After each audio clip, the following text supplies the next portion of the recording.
Hello students, आज हम पढ़ेंगे बहुत आवेशों के मध्य लगने वाला बल। स्टूडेंट्स, आज से पहले हमने दो चीज पढ़ी थी। एक तो कूलाम का नियम पढ़ा था हमने, उसमें कितने आवेश थे, Q1 और Q2। और दूसरा जो सदिश रूप पढ़ा था उसमें भी दो ही आवेश थे, Q1 और Q2। बस इनमें इसकी दिशा भी थी और इसमें सिर्फ इनका परिणाम था। तो आज हम क्या पढ़ेंगे कि जब दो से ज्यादा आवेश होते तब उस पर जो लगने वाला परिणामी बल होगा तो उसे कैसे डिनोट करेंगे। सो स्टूडेंट, सबसे पहले तो जो स्टेटमेंट है बहुत आवेशों के मध्य लगने वाले बल का, वो स्टेटमेंट हम देखते हैं क्या होता है। देखिए, जब कई आवेश मिलकर किसी एक बिंदु आवेश पर विशेष बल लगाते हैं तो उस आवेश पर लगने वाला परिणामी बल उन सभी बलों के सदिश योग के बराबर होता है। क्या मतलब इसका? तो सबसे पहले आप देखिए, सपोज कि कोई एक आवेश है, बिंदु आवेश Q1, ओके। इस पर दूसरा बिंदु आवेश है Q2, ये भी बल लगाता है।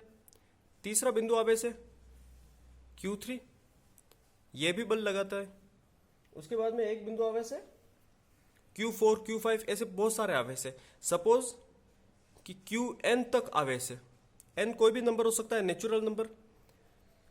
तो इस वाले आवेश पर ये भी बल लगाएगा, ये भी लगाएगा और ये भी बल लगाएगा। तो जो बल लगाएगा Q2 Q1 की दिशा में ऐसे बल लगाएगा, ओके। अब Q3 के कारण जो Q1 पर बल लगेगा वो भी इसी दिशा में लगेगा, ऐसे। और Qn के कारण Q1 पर जो बल लगेगा वो भी ऐसे लगेगा। तो आपको मैंने एक बात बताई थी कि जब भी बल को हम डिनोट करेंगे तो बल को कैसे लिखते हैं कि जिस पर बल लगता है उसे तो लिखते हैं पहले और जिसके कारण लगता है उसे लिखते हैं बाद में। और इसे पढ़ा कैसे जाएगा, F1 ड्यू टू 2, मतलब F1 पर बल 2 के कारण, F1 ड्यू टू 2। अब यहाँ पे देखो, Q3 आवेश के कारण Q1 पर बल लग रहा है, तो यहाँ पे क्या लिखेंगे, F1, क्योंकि Q1 पर बल लग रहा है ना, F1 ड्यू टू 3, ओके। मतलब ये हमें दिशा बता रहा है। नहीं तो हम सिंपली अगर अदिश फॉर्म में होता तो हम F लिख लेते तो काम चल जाता, लेकिन हमें यहाँ पे दिशा भी बतानी है, इसलिए हम क्या लिखेंगे, F1 ड्यू टू 3। अब जब n के कारण F पर बल लग रहा है तो हम क्या लिखेंगे, उसी तरह से F1 due to n, okay. ये तो हमें पता चल गया कि इनके ऊपर जो बल लग रहा है उसे कैसे डिनोट करेंगे। अब दूसरी बात आती है बेटा, हमें जब भी कूलाम का नियम लगाना होता है तो एक तो बल चाहिए और उनका आवेश चाहिए, और तीसरी क्या चीज चाहिए, वो चाहिए R, उनके बीच का डिस्टेंस।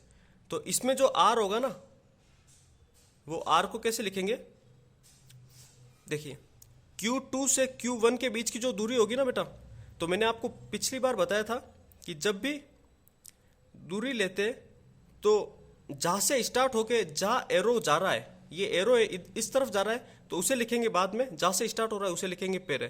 तो डिस्टेंस क्या होगी, R21 सदिश, ओके। इसी तरह से इसका डिस्टेंस क्या होगा, R31 सदिश। इसका डिस्टेंस क्या होगा, RN1 सदिश, ओके।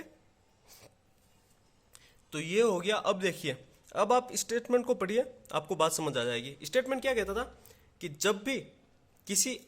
जब भी कई आवेश मिलकर, 1 2 3, ये कई आवेश हो गए, कई आवेश मिलकर किसी एक आवेश पर बल लगाते हैं, विशेष बल लगाते हैं, ये विशेष बल हो गया।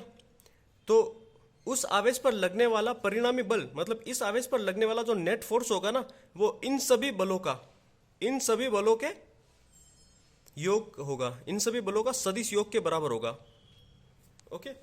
तो सबसे पहले हम यहाँ पे ये लिख लेते हैं, Q1 Q2 Q3 Qn क्रमशः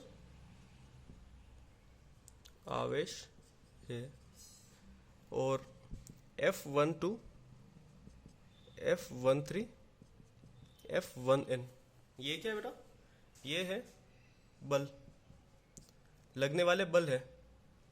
और जो R21 सदिश, R31 सदिश और RN1 सदिश क्रमशः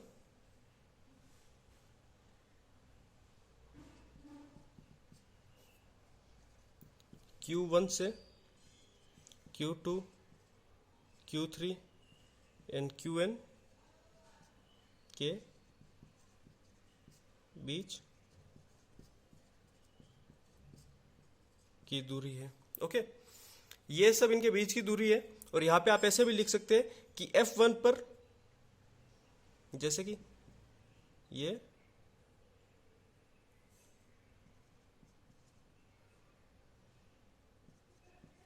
क्रमशः Q1 पर Q2 Q3 Qn के कारण बल। ओके, जो F12 F13 F1n, यहाँ पे n है। ओके, ये n है, F1n। ये क्या है? Q1 पर Q2 Q3 एंड Qn के कारण बल है। ये इनके बीच की डिस्टेंस है और ये तीनों क्रमशः आवेश है। तो जो स्टेटमेंट कहता है उसी के अकॉर्डिंग करते हैं अध्यारोपण के सिद्धांत से। अध्यारोपण के सिद्धांत से। अब अध्यारोपण का सिद्धांत क्या कहता है कि जब भी परिणामी बल हमें निकालना है तो जितने भी बल लग रहे हैं अलग अलग, उन सब का सदिश योग होगा, वो परिणामी बल के बराबर होगा। तो उसी तरह से जब F होगा, F सदिश टोटल परिणामी बल होगा, वो क्या होगा? F12 plus F13 plus F14 plus dash dash dash and so on, जब तक जहां तक है F1n। ये F1 पर अन्य सभी आवेशों के कारण लगने वाला परिणामी बल होगा। इसे ही कहते हैं अध्यारोपण का सिद्धांत। तो सबसे पहले आपको यह पता होना चाहिए कि F12 का जो एक्सपेंशन होगा वो क्या होगा? F12। तो आपको पता है कि जब भी बल लगता है कूलाम के नियम के अकॉर्डिंग क्या होता है? 1/4 pi epsilon not Q1 into Q2 upon R21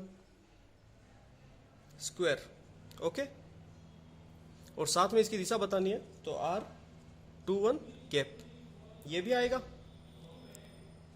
ये तो दिशा का मैंने बताया था, एकांक सदिश होता है ना, जब भी इस दिशा बतानी है तो एकांक सदिश का यूज करते हैं। यहाँ पे एक बात याद रखना कि जब भी F12 लिखेंगे ना, F1 ड्यू टू 2, तो जो ये चूंकि इसके व्युत्क्रमानुपाती है तो R हमेशा 21 आएगा। F12 है तो R21 आएगा। उसी तरह से अगर F13 है तो देखिए R क्या आएगा? F1 इन Q1 into Q3 upon R31 आएगा। समझे? F13 है तो R31 आ रहा है, F12 है तो R21 आ रहा है, उल्टा आ रहा है बस। और जो एकांक सदिश होगा वो क्या होगा? R31। ओके, इस तरह से F1n तक होगा। तो F1n भी ऐसा कैसा होगा? 1/4 pi epsilon not Q1 into Qn upon Rn1 का स्क्वायर इंटू Rn1 कैप। ये सब तो होंगे उन बलों का अलग अलग से उनका परिणाम, और ये है उनका योग। अब आपको इस इक्वेशन में पुट कर देना इन सब की वैल्यू।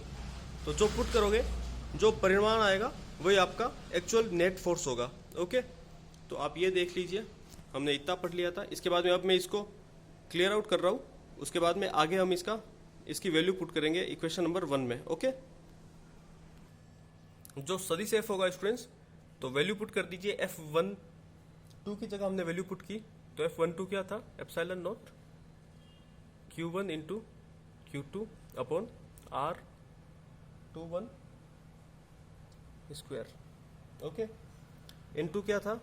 R21 की कैप। उसी तरह से ये तो हो गई F12 का वैल्यू, एप्सिलॉन नॉट।